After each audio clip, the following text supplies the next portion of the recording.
But when you take this test pocket and you just put it on the same kind of base surface,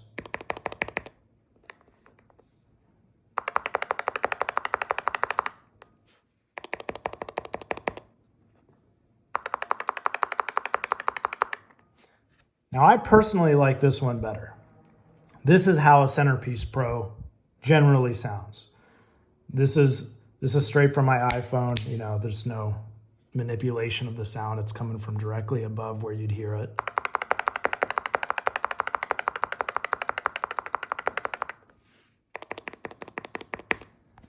So I think people that were kind of thrown aback by the video, I don't think the video that revealed it was given a good sound reference. This gives you a better idea.